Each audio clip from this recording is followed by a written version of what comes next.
State Bengal হোটেলের দুই পাড়েতেই হোটেলেতে চার্জিংয়ের option ছিল।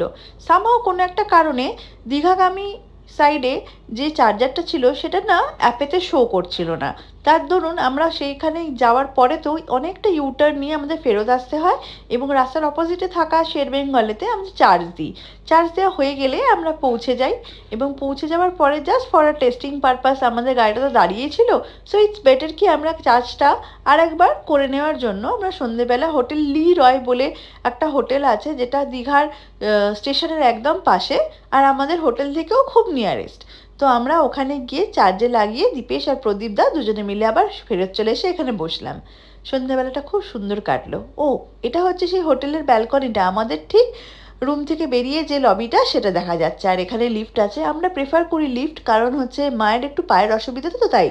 আর এইখানটা হচ্ছে কমন ব্যালকনি, সেম ভিউ আমাদের রুম থেকেও দেখা যায়।